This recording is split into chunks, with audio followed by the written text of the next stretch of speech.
nice to be here. Hi. So I'm going to talk to you about my favourite thing that I did in the last year. During lockdown, I think we all got a little hobby, didn't we? Did a bit of banana bread, sure, did a bit of running, did a bit of cross stitch. I was shit at all of them. So, it was just me and my partner at home the whole time. My partner's a girl, in case anyone's confused. My hair's not an accident. And she was like, Suze, you need a hobby because I'm annoying to be around. So she was like, babe, you need a hobby. So I got a hobby in lockdown. My hobby was quiz shows. Now, I love quiz shows. I absolutely love quiz shows. The Chase, I'm watching it. Pointless, I'm watching it. Tipping Point, I think Tipping Point is the best show on television. By way of cheering, give me a cheer if you have seen the TV show Tipping Point. Okay, well, those of you that haven't, get a life, okay? It is. I'll tell you how it goes in my house. It's Tipping Point, The Crown, Pointless. That's it, they're the best shows on telly. Now, I love Tipping Point, and I started watching every single episode whenever it was on, and I started live tweeting along to the TV show. Now, no one was interested in what I had to say about Tipping Point. I've got loads of followers on Twitter. Not one person is retweeting it, not one person's liking it, but I'm having a great time. 3 days into me live tweeting along, Ben Shepherd, who hosts the show, I need to tell you this, Ben Shepherd hosts Tipping Point. Now listen guys, I'm 100% Les, but there is something about Ben Shepherd. I don't know what it is, but there is something about Ben Shepherd. I don't know what it is, but I want him to hold me and to tell me that everything's going to be okay. I love Ben Shepherd, right? So I'm tweeting about Tipping Point. 3 days in, he slides into my DMs. Hello, Ruffell. Oh my God. We've already got nicknames. Hi, Shepherd. Hello, Ruffell. I had no idea you were a fan of the show. Would you like to come on the celebrity special? Yes, madam. Your face is absolutely right. Shut the front door. Someone ring mum. Yes, bloody please. Okay?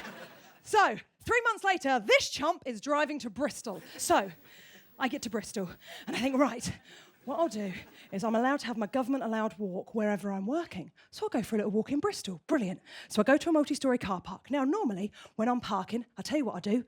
I do a little bit of this, and then right at the end, I do a little bit of that. I would say that's classic parking. On this occasion, I'll tell you what I did. I did a little bit of this, and then I did a little bit of that, and then right at the last moment, I popped my foot on the accelerator and smashed my car into a wall, okay? Then what happened is all the glass in the back of my window went, I've got to go, bye, just all of it. So now there's a massive hole in the back of the car, and I think, oh, that's not good. And I want you to know that I'm definitely a feminist. But in that moment, I'll tell you what I did. I rang my dad and went, I'm a small girl, fix this. And my dad went, baby, there's nothing I can do, baby, there's nothing I can do. And so then I had to ring loads of places in Bristol to see if anyone could put a bit of glass in the back of my car. And everyone went, no, I can't help you, can't help you, can't help you. The 10th man that I rang said the only thing that you can do to make your car legal to drive is cover the whole of the back of it in cling film. So off I popped to Wilko's and cover the back of the car in cling film. I'm crying, I'm covering the car in cling film, having a little weep, covering the car in cling film. Now, in doing the car in cling film, I accidentally sliced my hand open. So now my hand is pissing blood. But I think, I can't go to the hospital. I'm on Tipping Point Celebrity Special. I'll have to just bleed out. So, I cover my hand in a bit of kitchen roll, and I pop it in my pocket, and I genuinely think to myself, I'll just deal with that later. So then I go to the TV studio, and I park my car, and I sort of leave it as far away as possible, and I walk towards the studio, and the girl that's working on the show comes over to me and says, hello, welcome to Tipping Point, and I'm the most excited person they've ever had. I'm like, oh my God, it's great to be here, thanks for having me. And then she takes me into like the first bit, like the waiting area, and Ben Shepherd is there, and if you're interested, he smells just as nice and looks just as good as I wanted him to. Oh my God, there's something about that man. Now, because we're not allowed to touch each other, because it's COVID times, and we're not even allowed to do this because he's in a bubble, he just throws his hands into the air and goes, Suzi Ruffell. So I think, well, I'll just do the same thing. So I go, Ben Shepherd. But in doing that, I accidentally pull my hand out of my pocket and throw a bloody rag at him. So now I'm just throwing blood at Ben Shepherd in the middle of a pandemic. Hi, Ben, great to meet you. Have some blood. Very weird vibe from Ruffell. So I get taken into makeup, they do my face lovely, and then I get taken onto the show. Now, I'm very excitable. I've been doing a lot of research, I've been watching a lot of the shows, trying to get my general knowledge absolutely brilliant, and I'm very nervous about being on the show, but I want to do my best.